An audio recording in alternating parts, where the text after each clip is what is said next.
अस्सलाम वालेकुम friends, welcome to my YouTube channel Zia medicos. और आज हम जिस मेडिसिन का रिव्यू करने जा रहे हैं उसका नाम है इवियोन। इवियोन कैप्सूल की फॉर्म में 200 मिलीग्राम, 400 मिलीग्राम और 600 मिलीग्राम की स्ट्रेंथ में अवेलेबल है। ये मार्टन डाउ फार्मास्यूटिकल्स की एक प्रोडक्ट है। अगर इसके एक्टिव इंग्रेडिएंट की बात की जाए तो वो है विटामिन ई। सबसे पहले विटामिन ई की केमिस्ट्री को डिस्कस करते हैं। तो विटामिन ई, जिसे केमिकली टोकोफेरोल भी कहा जाता है, एक फैट सॉल्युबल विटामिन है। अगर इसकी प्रॉपर्टीज़ की बात की जाए तो विटामिन ई एक एंटीऑक्सीडेंट और एंटी एजिंग विटामिन है। अब ये किस तरह है उसको अंडरस्टैंड करते हैं।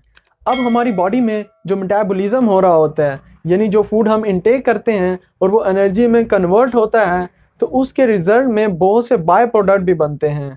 और उन बाय प्रोडक्ट्स में कुछ ऐसे सब्सटेंसेस भी बनते हैं जो कि केमिकली हाईली रिएक्टिव होते हैं, क्योंकि उनके आउटर मोस्ट शेल में एक अनपेयर्ड इलेक्ट्रॉन मौजूद होता है। इन सब्सटेंसेस को फ्री रेडिकल का नाम दिया जाता है और ये फ्री रेडिकल हाईली अनस्टेबल और हाईली रिएक्टिव स्पीशीज होती हैं। जब ये हमारी बॉडी में होती हैं तो ये हमारी बॉडी के जो सेल्स और टिश्यूज़ होते हैं उनके साथ रिएक्ट करती हैं और उनको हार्म पहुंचाती हैं। इससे हमारी बॉडी के जो हेल्दी सेल्स और हेल्दी टिश्यूज़ होते हैं वो डैमेज हो जाते हैं और इसी से ही एजिंग होती है, यानी आप वक्त से पहले बूढ़े हो जाते हैं। तो ये कैप्सूल एंटीऑक्सीडेंट हैं, यानी ये इन फ्री रेडिकल स्पीशीज़ को न्यूट्रलाइज करते हैं, जिससे आपके सेल्स और टिश्यू डैमेज नहीं होती और एजिंग को कंट्रोल करते हैं, जिससे आप यंग रहते हैं।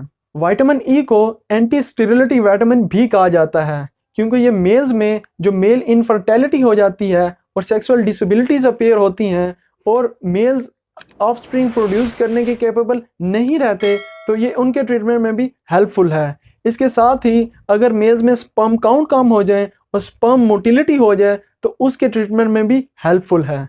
अब चूंकि ये टिश्यू डैमेजिंग से प्रिवेंट करता है, तो ये आपकी स्किन डर्मी को भी डैमेज होने से बचाता है, आपकी स्किन को रिपेयर करता है, आपकी स्किन में जो कैपिलरी वॉल्स हैं उनको स्ट्रॉन्ग करता है, आपकी स्किन को इलास्टिसिटी प्रोवाइड करता है, मॉइस्चर प्रोवाइड करता है, स्किन को ग्लो करता है और हाइड्रेटेड रखता है। अगर आपके चेहरे पर दाग धब्बे हों, स्कार्स हों, रिंकल्स हों, फाइन लाइंस हों या स्ट्रेच मार्क्स हों, तो आप उसके ट्रीटमेंट के लिए विटामिन ई के कैप्सूल यूज़ कर सकते हैं। इन कैप्सूल को ब्यूटी क्रीम्स में ऐड करके भी यूज़ किया जाता है। इसके साथ ही डार्क सर्कल रिमूविंग के लिए भी इन कैप्सूल को यूज़ किया जाता है। इसके साथ ही आपके बालों को थिक, स्ट्रॉन्ग और शाइन करता है और आपकी हेयर फॉलिंग और हेयर ग्रोथ को रेगुलेट करता है। इसके साथ ही इस विटामिन को एनीमिया के ट्रीटमेंट में भी यूज़ किया जाता है, जिससे आपका रेड ब्लड सेल्स काउंट कम हो जाता है और इससे आपको वीकनेस होती है, तो इसके ट्रीटमेंट में भी आप इसे यूज़ कर सकते हैं। इसके साथ ही डिमेंशिया, यानी अगर आपको भूलने की बीमारी है तो उसके ट्रीटमेंट में भी हेल्पफुल है। इसके साथ ही फीमेल्स में मेंस्ट्रुअल पीरियड से पहले जो प्री मेंस्ट्रुअल सिंड्रोम हो जाता है, यानी उन दिनों से पहले एंजाइटी और मूड डिसऑर्डर्स हो जाते हैं, तो उसके ट्रीटमेंट में भी यूज़ होती है। इसके साथ ही इसे कार्डियोवैस्कुलर डिजीज़ के ट्रीटमेंट में भी यूज़ किया जाता है। अब क्वेश्चन ये है कि आपको कैसे पता लगेगा कि आपके अंदर विटामिन ई की डिफिशिएंसी है। तो अगर आपको ये वाले सिम्टम्स अपेयर हों, यानी बालों का गिरना, बालों का ड्राई होना, आपकी जिल्द का ख़राब होना, आपके इम्यून और नर्वस सिस्टम का वीक हो जाना और आपकी ओवरऑल बॉडी वीकनेस हो जाए, तो इसका मतलब है कि आपको विटामिन ई की डिफिशिएंसी है।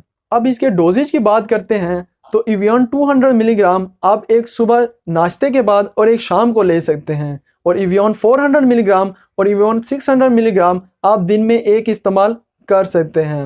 आप इवियोन के कैप्सूल तकरीबन 20 दिन तक इस्तेमाल करें और फिर 10 दिन का गैप लें, फिर 20 दिन इस्तेमाल करें, फिर 10 दिन का गैप लें, और इस थेरेपी को आप तकरीबन 2 माह तक करें। इसके बाद आप विटामिन डिफिशिएंसी का टेस्ट करवा लें, तो इससे आपकी जो विटामिन ई की कमी थी वो अब पूरी हो चुकी होगी। अब इसके साइड इफ़ेक्ट्स की बात करते हैं तो ये अपने तमाम तर विटामिन में लेस टॉक्सिक विटामिन है, क्योंकि ये एक फैट सॉल्युबल विटामिन है और जो जितने भी फैट सॉल्युबल विटामिन होते हैं वो आपके एडिपोज टिश्यूज़ में जाके स्टोर हो जाते हैं। आपको इससे हार्म बहुत कम होता है, मगर इसके कॉमन साइड इफ़ेक्ट्स में डायरिया, ड्राउजीनेस यानी गनुदगी का होना और किडनी पे इफेक्ट आ सकता है। प्रेग्नेंट और लैक्टेटिंग वुमेन इसे यूज़ कर सकती हैं, मगर फिजिशियन से एक दफ़ा ज़रूर कंसल्ट कर लें। अब इसके सोर्सेज की बात करते हैं तो आप विटामिन ई को egg, fish, meat, vegetable oil, coconut oil, corn oil, sunflower oil, दूध और मक्खन से एक्सट्रैक्ट कर सकते हैं। अगर आपको मेरी ये वीडियो अच्छी लगी हो तो मेरी इस एफर्ट को अप्रिशिएट ज़रूर कीजिएगा और अपना फीडबैक ज़रूर दीजिएगा। और अगर आपको किसी भी किस्म का क्वेश्चन हो तो आप कमेंट बॉक्स में ज़रूर पुट कर सकते हैं। अपना और मेरे यूट्यूब चैनल का ज़रूर ख्याल रखिएगा।